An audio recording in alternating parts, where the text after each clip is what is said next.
Muito bem, irmãos, vamos hoje para o nosso sétimo mandamento. Sétimo mandamento: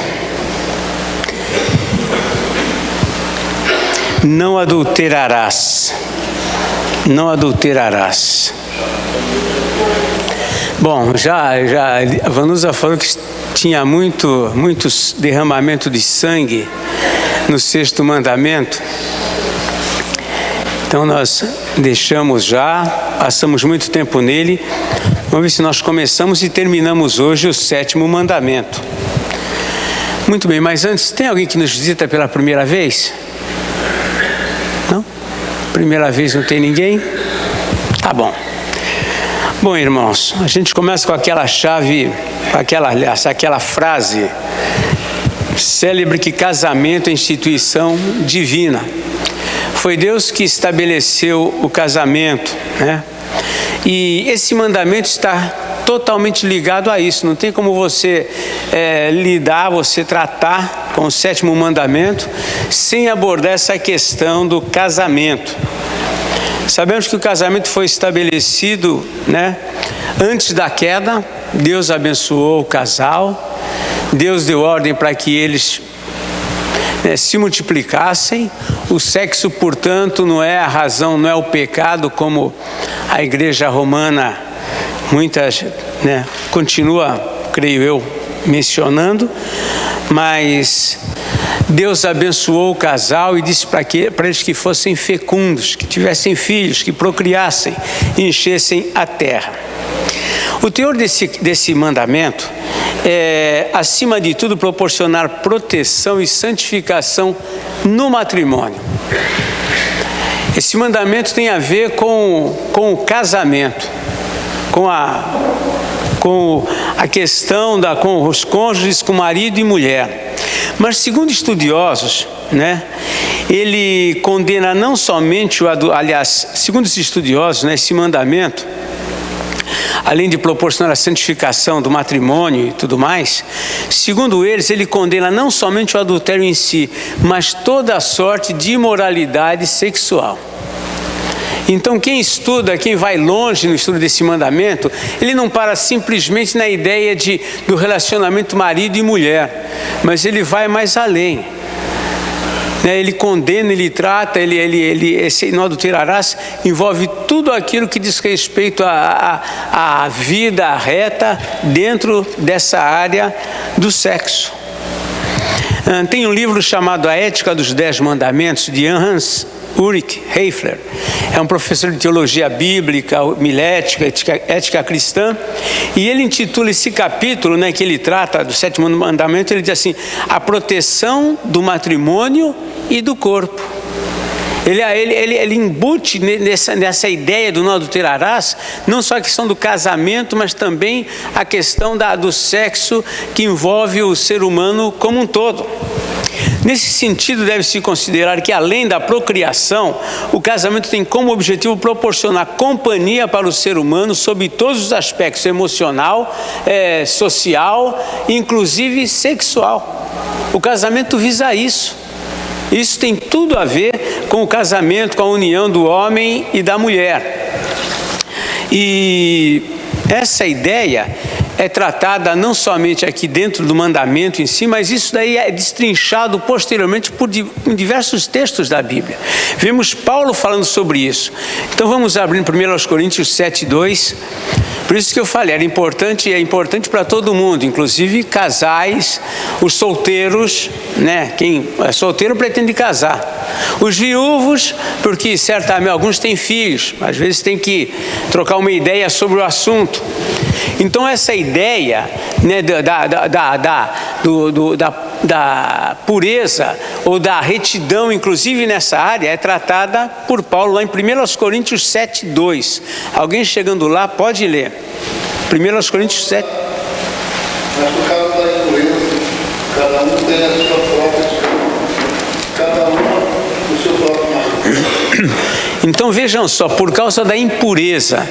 Então essa questão que envolve o casamento, que envolve o não adulterarás, que envolve o sexo, aqui por causa da impureza, ou seja, a tendência onde não há uma, digamos assim, a legalidade do casamento é haver impureza.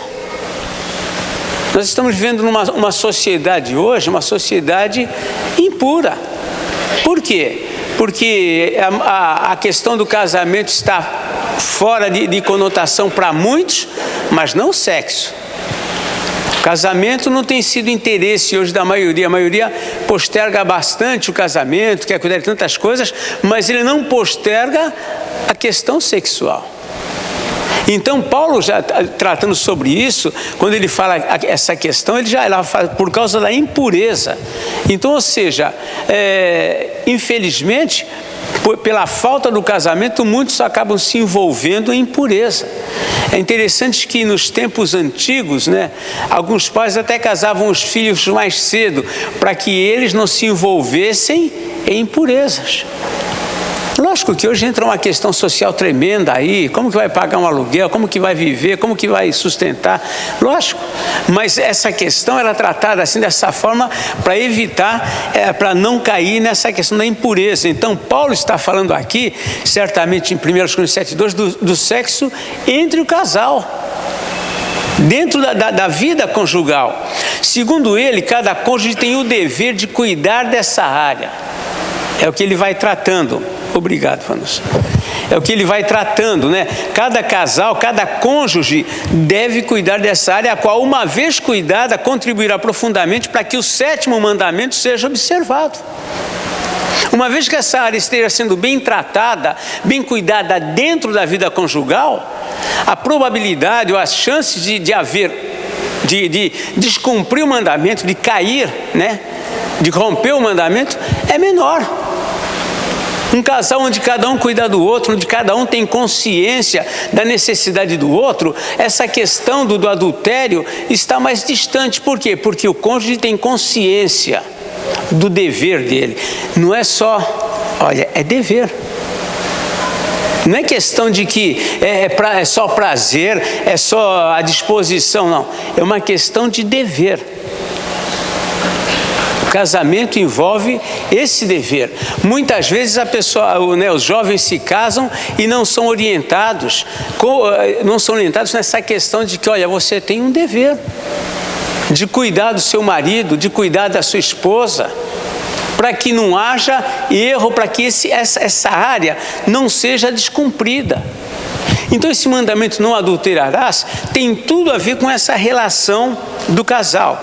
Bem como também, além de evitar a quebra do mandamento, também, a vida conjugal, também é para evitar a prática de várias imoralidades relativas ao sexo.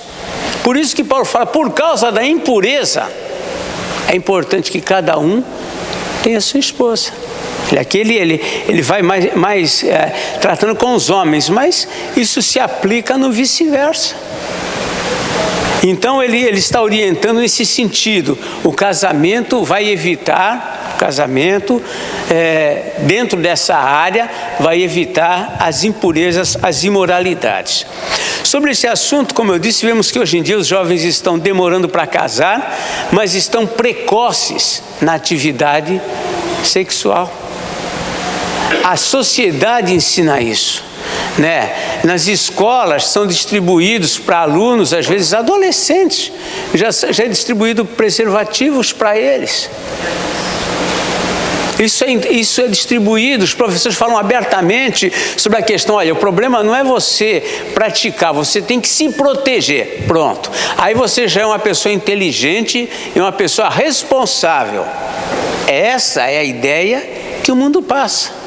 Esse mandamento envolve inclusive essa questão, não só do adultério com respeito ao casamento, mas como nós falamos, com respeito à pureza do corpo, com respeito a você se preservar do pecado nessa área.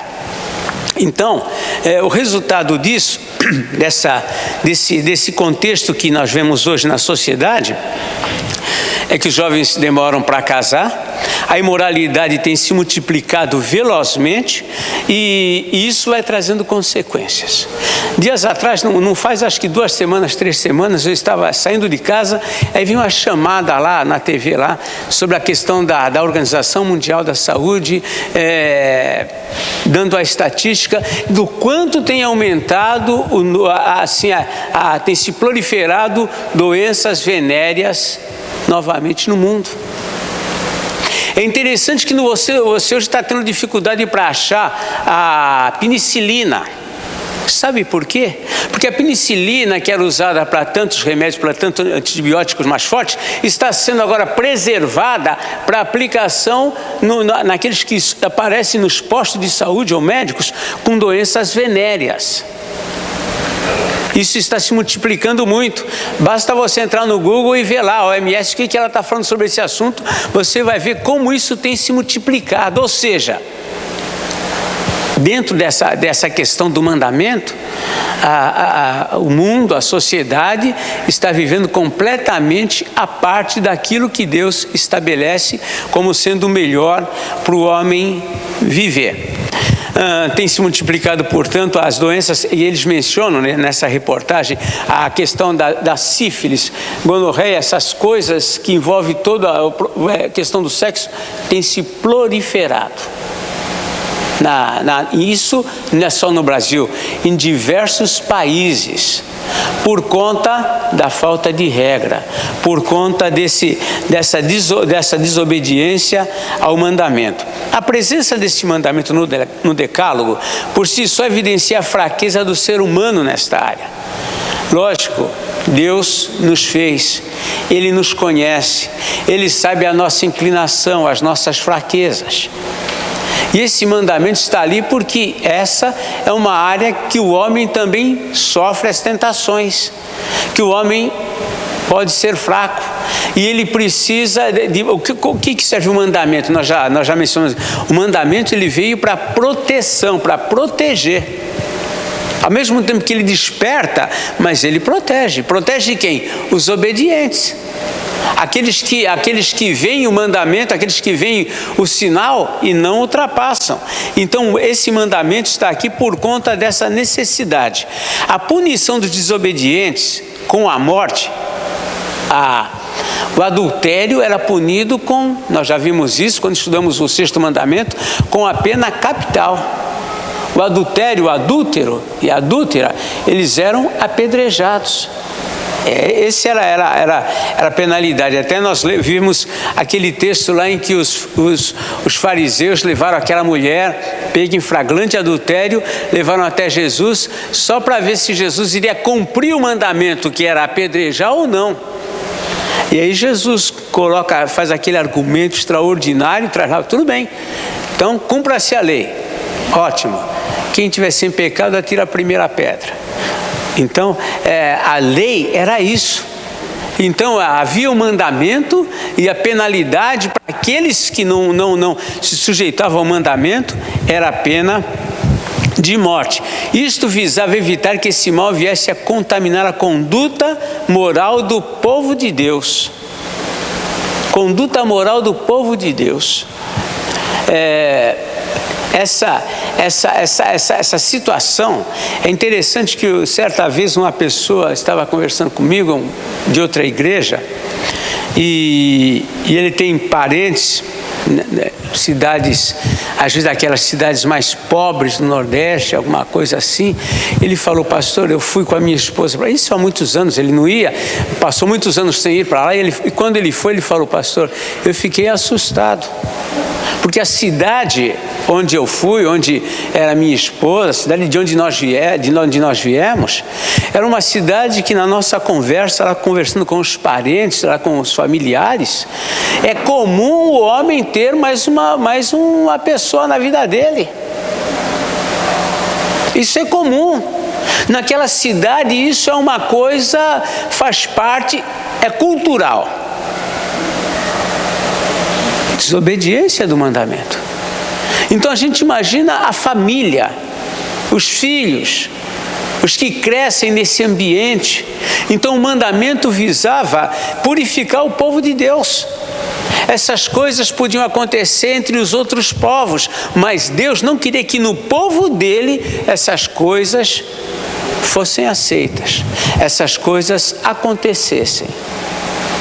Mandamento de Deus, preservando, portanto, a família, preservando o matrimônio e preservando também a pureza de cada um, essa pureza do corpo, não haver relações antes e fora do casamento. Era isso que o mandamento visava preservar. Então isso evitava sofrimento da família e, consequentemente, a deteriorização da sociedade. Contudo, mesmo os laços de casamento, que é algo verbalmente reconhecido como sagrado, pode não ser suficiente para inibir a imoralidade. Por isso havia a pena, não era só um mandamento. Às vezes, com os nossos filhos, não adianta só a gente ditar as leis. Às vezes as leis são insuficientes, tem que haver um castigo às vezes, uma disciplina. As leis não são suficientes. Se fossem insuficientes, não precisaria multa de carro, todo mundo já sabe a lei, todo mundo vê lá a plaquinha, não estacionar. Mas tem uma multa, por quê? Porque tem aqueles que, uma vez que tem a lei, mas se você desobedecer a lei não há uma consequência, acabou. Então havia o mandamento e havia uma pena para aqueles que descumpriam o mandamento. Muito bem, o mal causado pela desobediência a este mandamento era tão pernicioso que o castigo imposto aos desobedientes era a pena capital, era a pena de morte. O aspecto positivo do mandamento, então ele diz, não adulterarás. Então, se fôssemos falar o lado positivo, qual seria? Seja fiel ao seu cônjuge. E isso é uma coisa que envolve, gente, mesmo o solteiro. O solteiro não é o seu cônjuge. Então aquele que vai ser ou aquela que vai ser a cônjuge, é para ela ou para ele que o solteiro ou solteira deve se preservar. O mandamento permanece. Não é, olha, eu não sou casado, então não é para mim. Não, senhor. O corpo pertence primeiramente a Deus.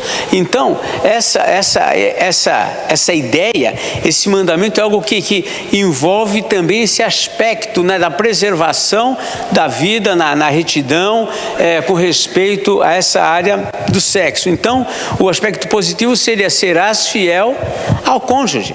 O que geralmente não se considera é que essa fidelidade envolve não somente não praticar sexo fora do casamento. Geralmente todo mundo entende isso. Bom, eu infligi esse mandamento se eu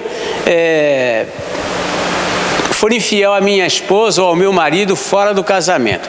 Nós entendemos que isso seria descumprir o mandamento. Mas então envolve não somente não praticar o sexo fora do casamento, que é o conceito da maioria, mas envolve também proporcionar ao cônjuge o sexo que lhe é devido. Não é só eu não sou adúltero, tá bom. Mas eu não atendo a minha esposa. E aí? Eu estou sendo infiel. Se a minha esposa, eu sou fiel ao meu marido, mas eu não cumpro com ele o meu dever de esposa, eu estou sendo infiel com ele. Os conceitos de fidelidade e de infidelidade não podem ser dentro de um parâmetro, dentro de um lado.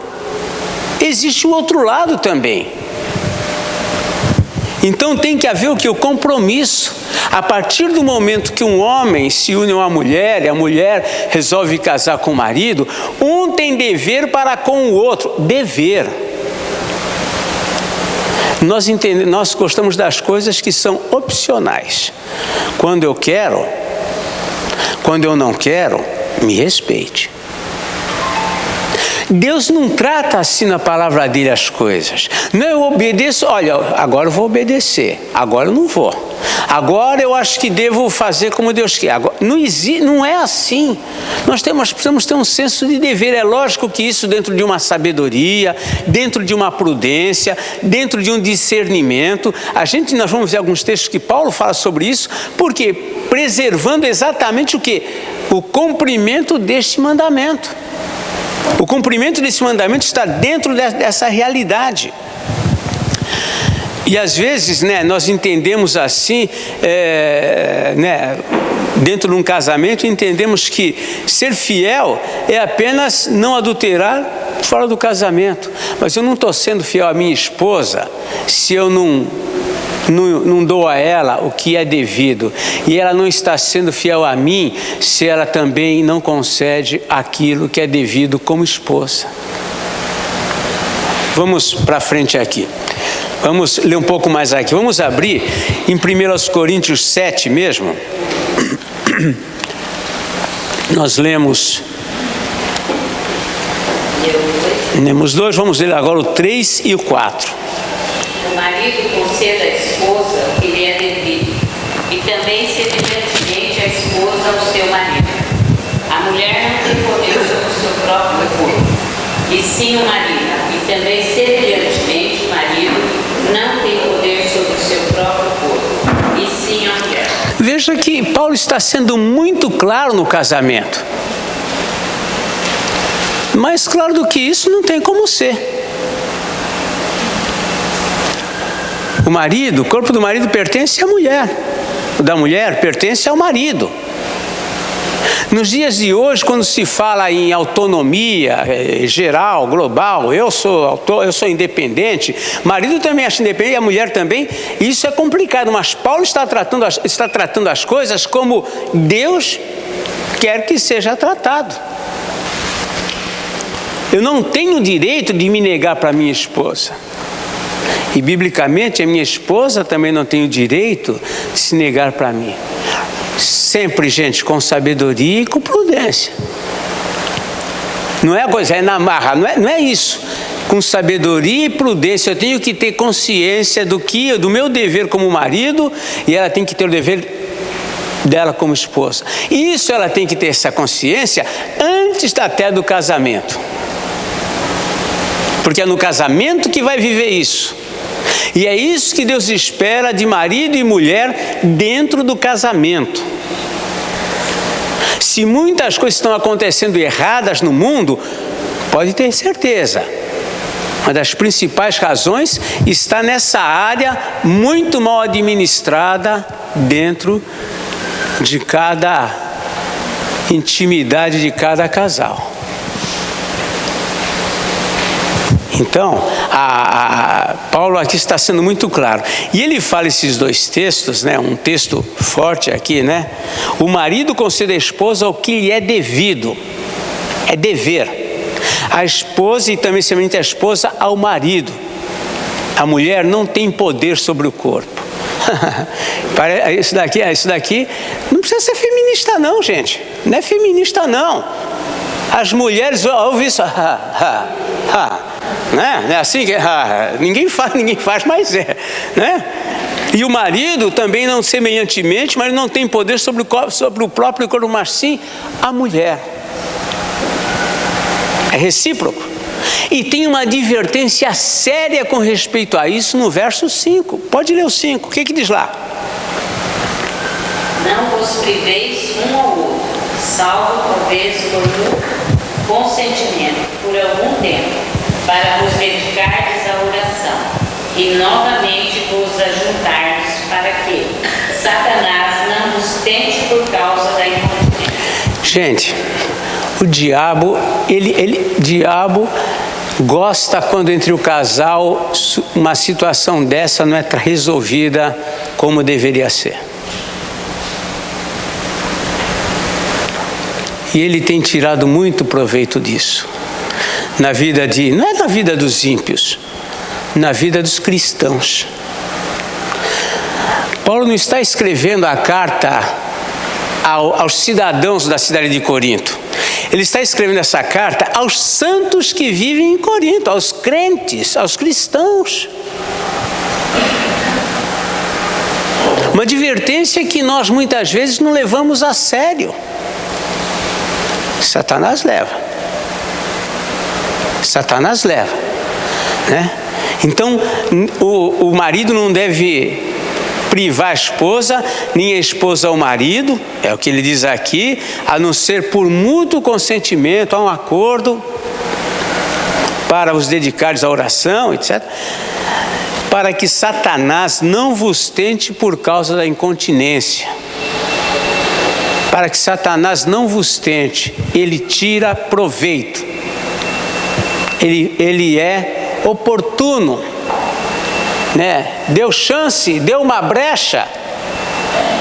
Corre o risco dele usar disso para fazer o mal que ele faz, e com certeza essa tem sido a razão, talvez até a mais principal, a mais principal é complicada, a principal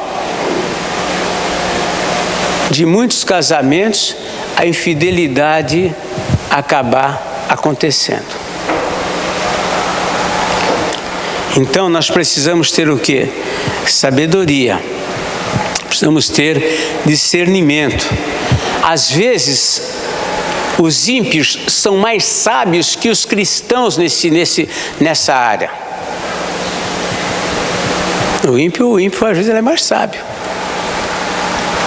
Um marido ímpio sabe que se ele não atender a esposa, não tem Jesus na vida para agir. A mulher ímpia, ela sabe que se ela não cuidar do marido dela, ela sabe que ele também não tem Jesus para segurar. Não tem uma fé para ele dizer, olha, não vai acontecer. E às vezes nós cristãos, por conta da nossa fé, achamos que não vai acontecer. Perdemos de vista Satanás. Perdemos de vista Satanás. Então, a orientação de Paulo com respeito a isso. Tudo isso tem a ver com o quê? Não adulterarás. E eu preciso ajudar a minha esposa a cumprir esse mandamento. E eu preciso ajudar o meu marido a cumprir esse mandamento. É uma responsabilidade mútua. Não é só de um lado, é de ambas as partes. Paulo vai tratando aqui tanto de um para com o outro. Além do adultério, uma causa que pode justificar o rompimento de um casamento seria o abandono de uma das partes entre os cônjuges. Nós às vezes, é verdade, o adultério é fundamental dentro dessa questão, mas o abandono por parte de um dos cônjuges, isso pode estar acontecendo dentro da igreja, e isso pode explicar uma separação. Sem dúvida, né? Vejam aqui, por exemplo, 1 Coríntios 7, 10 e 11. 7, 10 e 11.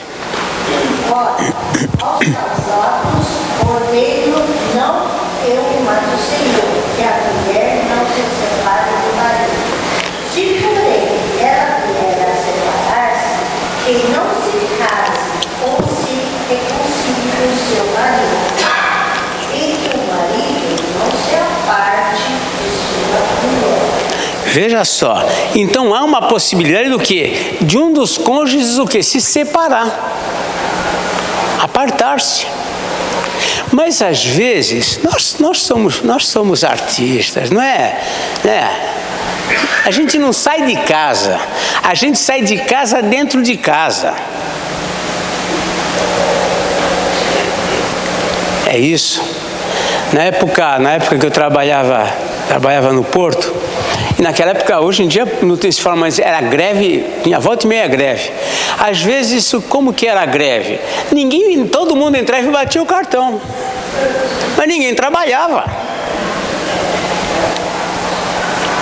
Às vezes, dentro da própria casa está o apartar-se do cônjuge. Por quê? Dentro daquela área que Paulo fala, olha, você tem um dever com o cônjuge. E às vezes dentro da casa isso não está acontecendo. Então seria esse apartar-se, seria deixar a casa somente? O que dizer do abandono da intimidade? Não é um apartar-se aí? Às vezes isso vai acontecendo. Ninguém saiu de casa, ninguém entrou com pedido de divórcio, ninguém deixou ninguém, mas está havendo uma separação, está havendo um rompimento, está havendo algo extremamente perigoso. Um ambiente muito favorável para a ação do adversário. Nós cristãos precisamos ter sabedoria. A Bíblia nos orienta para tudo. E Paulo está aqui orientando essas coisas porque ele vê a necessidade. E então, por vezes, o abandono é um abandono dentro dessa área da intimidade. Ou seja, o cônjuge permanece em casa, até reparte o mesmo leito, mas não concede ao outro o que lhe é devido. Será que isso não justificaria uma separação? Às vezes, para o ímpio, gente, o ímpio, esse abandono, quando acontece entre os ímpios, não tem problema. O ímpio ele vai se resolver de outro jeito, ele continua em casa, está tudo bem para ele. Por quê? Porque ele está cometendo coisas lá fora. Mas se o cristão é diferente. O cristão ele não pode resolver os problemas dele desse jeito, mas Satanás está do lado, está dali, olha. A pessoa chega em casa, não recebe aquilo que lhe é devido. Lá no trabalho, é assim às vezes, né? Ou no caminho do trabalho, aparece alguém sempre muito atencioso, atenciosa. Então, o crente tem que ser sábio e prudente. Ele tem que cuidar da casa dele. Ele precisa dar atenção nessa área para que Satanás, é o que Paulo disse lá, para que Satanás não vos tente por causa da incontinência. O que é incontinência? É quando não acontece, né? Não acontece. Então essa incontinência começa a mexer na cabeça de quem é mais fraco, na cabeça de quem já deu muitos passos e não acontece. Isso vai mexendo. E Satanás vai tirar o proveito disso. Então, a questão é essa, né? Não seria uma pergunta, não seria a recusa do sexo ao cônjuge uma infidelidade? Porque para a gente infidelidade é quando acontece lá fora. E quando não acontece, quando é recusado, quando é... Às vezes não é recusa, às vezes a recusa não é direta. Lógico, muitas vezes é sutil. Mas vai deixando de lado uma área que é importante na vida do outro. Isso é muito complicado. É um cuidado que muitas vezes a gente não tem. Será que usar a negativa do sexo como instrumento de castigo ou revide? Será que a gente não está dando um tiro no pé quando a gente faz isso? Isso acontece, gente, muitas vezes. O sexo tem que ser usado para unir, para trazer o outro para perto, e não como instrumento de vingança, de disciplina, agora você... Gente, Satanás está torcendo para que essas coisas aconteçam nas casas. É o que Paulo diz. E olha, a questão não é só esposa ou só marido, é esposas e maridos que deixam de dar um ao outro o que é devido.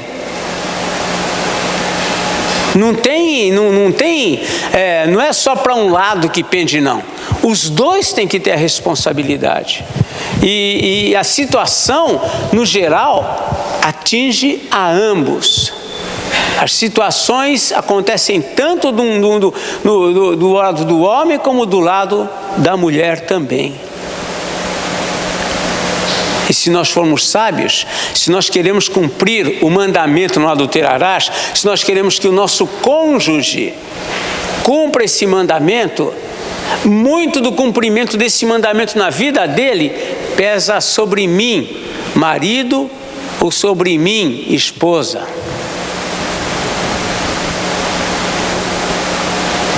Muitas vezes nós somos tomados de surpresa com tantas situações dentro das igrejas.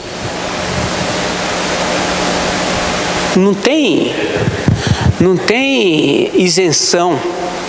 Pastores, oficiais,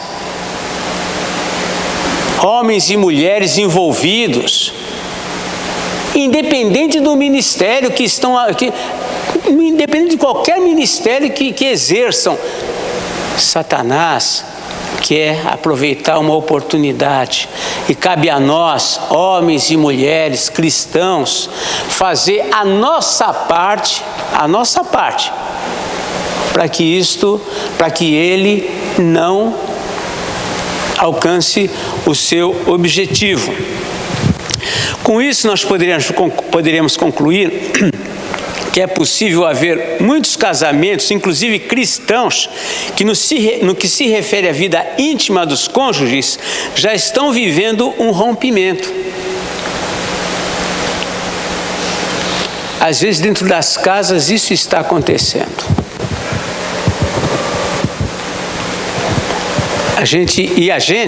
E quem está na situação sabe o que está acontecendo. Quem está na situação sabe o que está acontecendo. Quem está de fora não entende. É uma coisa muito complicada. Quem está de fora às vezes não entende. Mas quem está dentro sabe o que está acontecendo. Tem que haver humildade. Humildade para rever, para mudar, eu não encontro motivo para melhorar, mas seja sábio, prudente. Use em todos os meios cristãos, todos os instrumentos cristãos, mas coloque essa área na sua vida conjugal em dia.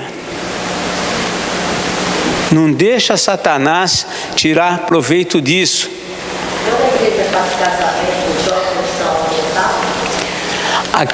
Aqueles que passam por mim, pelo menos na nossa igreja, os que eu faço, às vezes alguns, mas não tenho tempo. Bom, o problema, às vezes eu sempre imponho, às vezes não tem como impor. Às vezes tem, raramente, mas a maioria, eu sempre pego alguns meses para sentar, para conversar e dizer, olha, é isso. Você tem esse dever. Isso aqui só que é uma coisa interessante, né? É interessante essa questão. Por quê? Porque a impressão que dá é que ninguém tem problema. Enquanto noivos, namorados, ninguém tem problema em área nenhuma. Mas depois acontece. Depois eles surgem.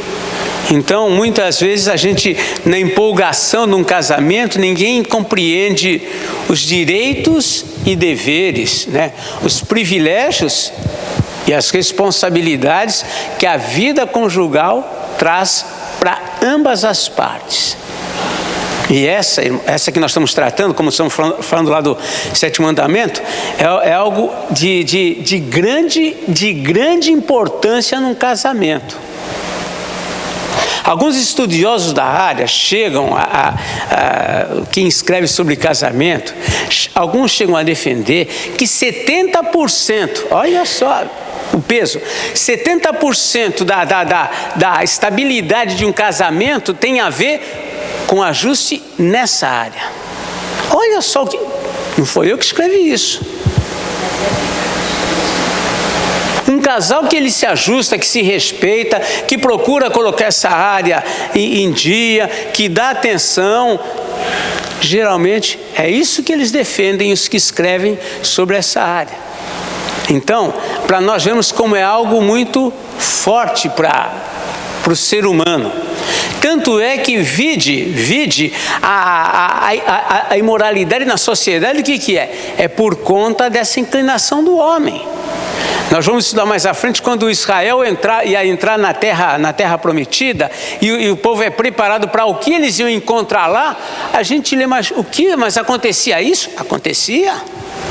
Deus está dizendo, olha, quando vocês entrarem lá, vocês não vão fazer isso, porque lá acontecia. Não havia lei, não havia ética, não havia princípios, então Deus estabelece os princípios. Pastor, Pois não. é uma área muito difícil de falar perto, né? Claro, sim. Casal, tanto que a igreja até esse mesmo, né?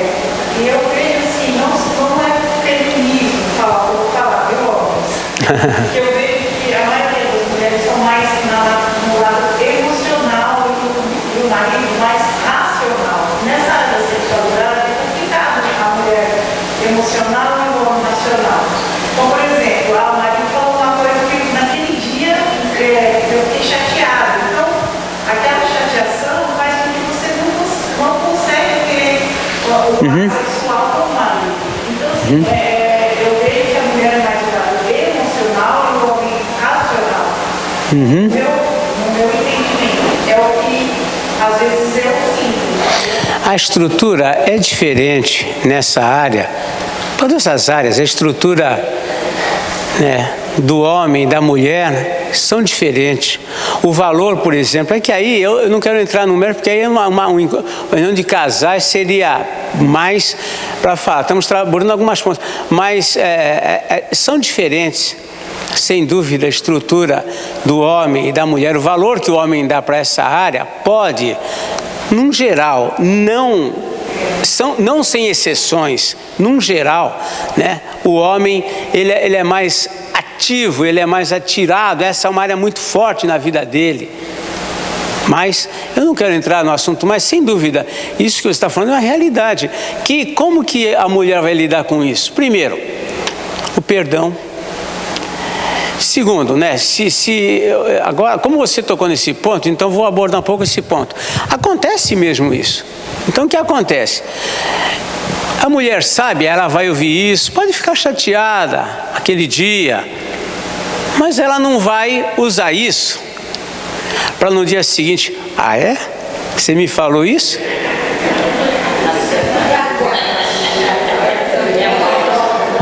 Algumas até, olha, é triste, para entre reunião de casais, é complicado. Algumas já pegaram, opa, agora eu tenho 15 dias de folga.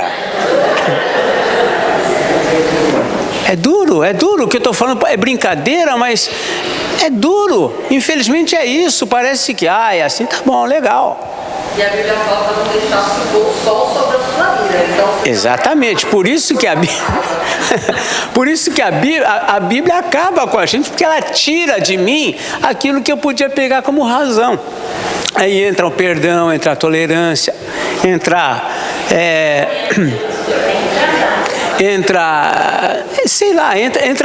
a vida cristã para combater essas coisas. Mas exige, é uma reunião de casais, mas é isso mesmo, isso acontece, né?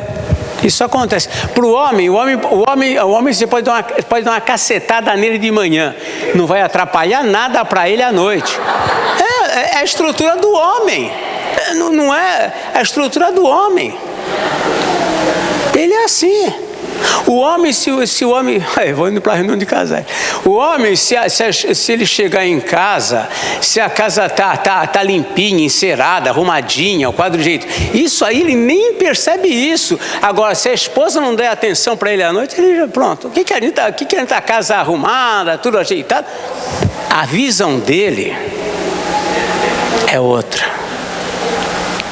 E às vezes para a mulher, mas a casa está limpinha, está arrumadinha, eu estou cansada, mas então o marido preferia chegar em casa, você está inteira e dar atenção para ele. Mas não, bom, reunião de casais é outro departamento, tá? Mas é diferente mesmo.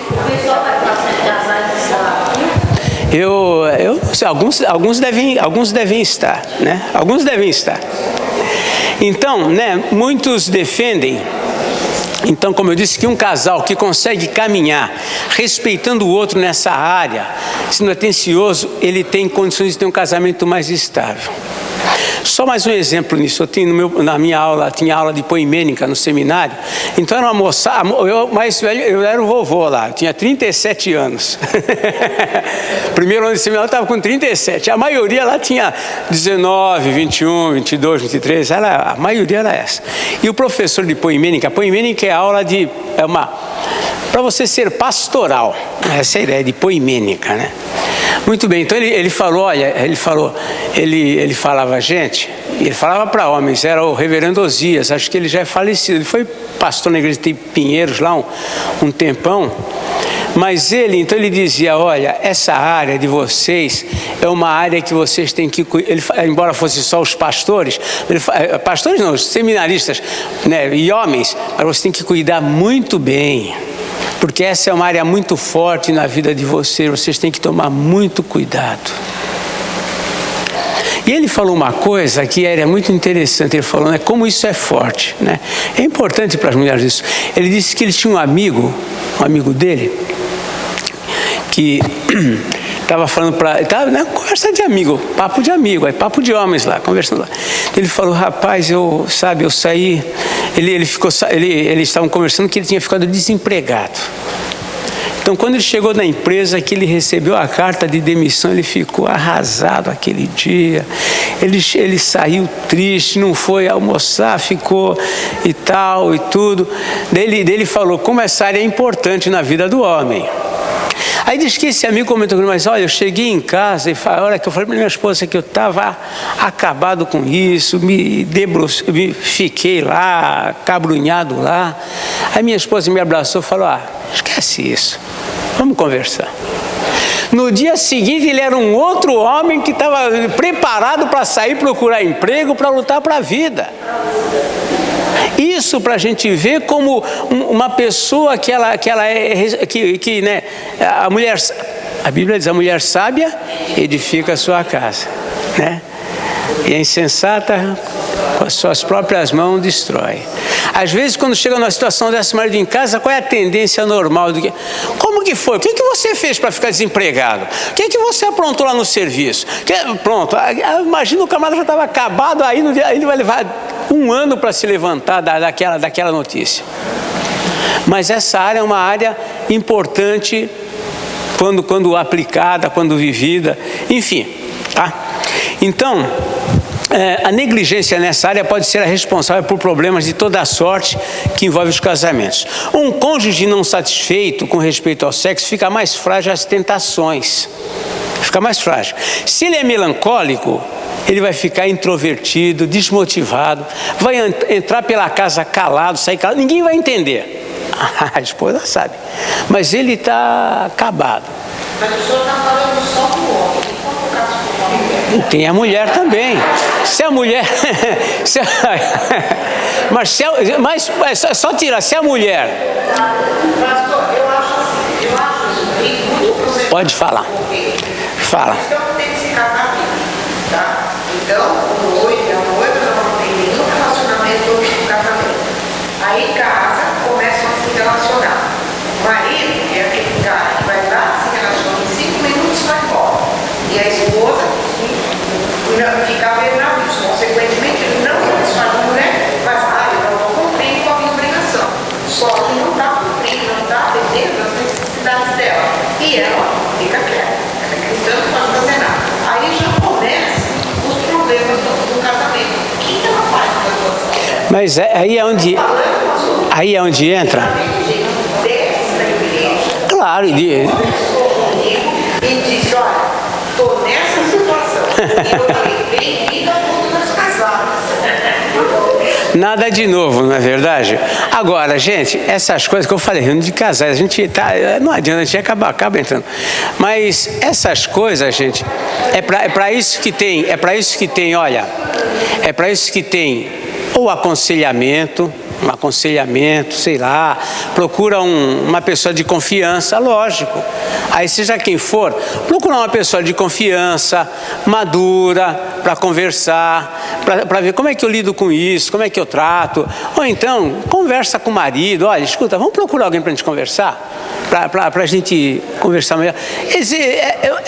É diálogo, né? Mas isso que eu estou dizendo, eu estou usando o homem, mas para a questão de evidenciar no homem, porque a mulher sempre é mais delicada nesse ponto. Mas uma mulher insatisfeita, ela também vai ficar acabrunhada, ela também vai ficar de cabeça baixa. E se é de temperamento colérico, o homem vai ficar aborrecido, vai entrar em casa nervoso, ninguém sabe o porquê, mas ele está chutando a...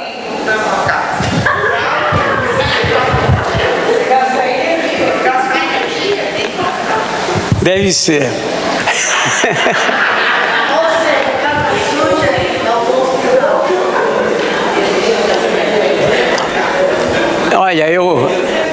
Olha, como pastor,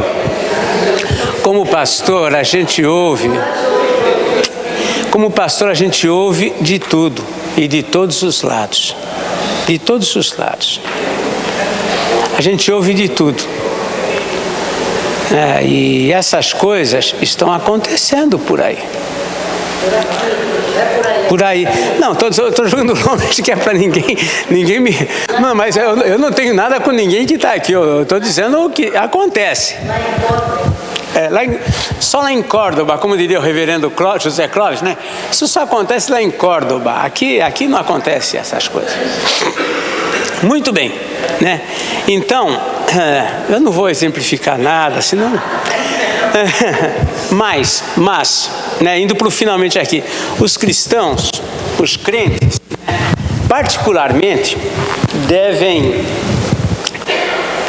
despertar para as advertências de Paulo, né, as advertências paulinas.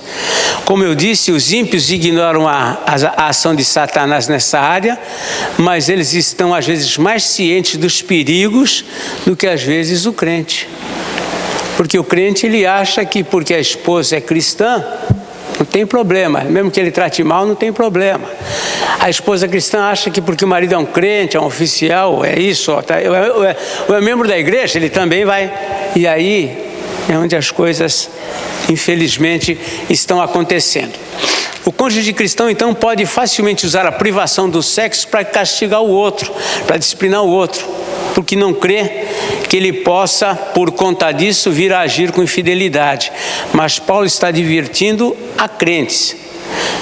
Muito bem. Segundo Paulo, quando um dos cônjuges priva o outro quanto ao sexo, está expondo ele ao adultério, né? A pornografia. Mais coisas por aí que eu podia ir detalhando, mas não convém. Então, quando um é privado do sexo, ele começa, de repente, ele é inclinado a começar a procurar outras coisas para ele se satisfazer, para ele passar o tempo nessa área. Hoje em dia, gente, a internet, infelizmente, está aí. Ali tem muita coisa boa, mas tem muita bugiganga. E às vezes, por conta dessas situações, vai acontecendo isso. Quando a gente ouve de alguém, mas eu entrei nessa porque... Nada justifica, nada vai justificar, nada justificará a infidelidade. Não há justificativa. Às vezes o que há é uma explicação.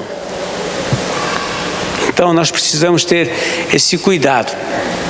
Então, as negligências podem explicar, às vezes, a queda de alguém nesta área. Muito bem. Portanto, para encerrar, devemos o quê? Honrar o nosso casamento, cuidando dos nossos cônjuges para que o presente mandamento seja cumprido por todos nós. Então, o cumprimento da minha esposa, do meu marido, com respeito a esse mandamento, tem muito a ver comigo. É isso. É isso. Às vezes a gente não entende muitas coisas que acontecem por aí, porque as muitas coisas que acontecem por aí começaram lá na intimidade. E ali é uma área que muitos não abrem, muitos se calam, preferem sofrer as situações como essas que a Rosalina falou e outras mais. Todo mundo sofre calado, porque não vou procurar ninguém para conversar sobre isso, é uma questão íntima. E aí, quando acontece, olha, quando vai procurar, aconteceu. O que eu faço? Aí já aconteceu. Aí já é mais difícil. Aí as consequências são terríveis para todos, para a pessoa em si, para quem está do lado, para a família, para a igreja, se é da igreja. A sociedade sofre por conta disso. Então, irmãos, o mandamento é algo que não é só eu cumprir a minha parte, mas eu cuidar para que a pessoa que está do meu lado também cumpra. Fala, Ivanilde. No casamento, masturbação é adultério também? Não entendi. Masturbar a pessoa. Você quer me complicar mesmo, né? Por isso que eu não queria entrar nessa. Quando eu falei muitas coisas mais, eu não falei. Não, veja só, não deixa de ser um gesto, não deixa de ser algo que não deveria acontecer entre pessoas, com as pessoas casadas ou não casadas, não deveria acontecer. Mas aí essa é uma das fugas para quem não é satisfeito às vezes pela esposa, pelo marido. Às vezes essa é uma das fugas. Então é algo que, à medida que um ajuda o outro, essas coisas não aconteceram. Se é adultério? Não, eu nunca vi ninguém tratar. Olha, agora não sei, eu não vou responder assim. Eu nunca vi em nenhum livro ser tratado como adultério. Não deixa de ser uma impureza. Agora, adultério, se nós formos entrar na questão adultério, aí a gente vai lá para Mateus, sabe o que diz lá? Se alguém olhar com a intenção impura, se a gente for para esse campo, então aí fica. Porque se uma pessoa não vai fazer isso, se ela não estiver pensando. Sim, né? É como o Cláudio Duarte dizia, só se pensar em alface. Como não vai pensar em alface? Então é isso, não deixa de ser um pecado, não deixa de ser uma impureza. Agora, se isso é adultério é tanto quanto o pensamento de alguém que com a intenção impura olhou. Então, ou seja, gente, não tem no ajuste nem o sequer, tá? Mas é complicado quando eu chego diante de Deus e falo, Senhor, me perdoa porque eu pensei. Quando eu digo, Senhor, me perdoa porque eu fiz, aí a coisa vai mais longe. Então, sem dúvida que mesmo o pecado, embora seja pecado tanto uma coisa como a outra, mas as consequências, aquilo que provoca, sem dúvida, aí é mais elevado. Mas, com certeza, é um pecado também. A nível de adultério, sim, se eu pegar a palavra de Jesus lá, não deixa de ser um adultério. Tá? Só que nós nem abordamos esse ponto do pensamento, ou desse lado, porque aí a gente, não adulterarás, então é um mandamento que ninguém observa. Então nem entramos nesse campo dessas possibilidades. Gente, a ideia é essa, é a gente pensar no cuidado que a gente tem que ter. Você que é solteiro, vai casar, solteira, vai casar, pensa. É algo que a gente, às vezes, quando é solteiro, a gente fala, nossa, vai acontecer, isso vai acontecer todo dia. A pessoa não casa por causa disso, as outras coisas Isso, uma das razões pelas quais eu creio que a principal razão pelo que as pessoas casam é o sexo. Mas talvez a principal razão pela qual a pessoa se separa. E aí? E agora? Como explicar isso? Bom, nós abordamos apenas alguns pontos aqui dentro do não adulterarás. Semana que vem a gente vai para outro assunto, tá bom? Esse já... Agora o não matarás foi mais fácil, né?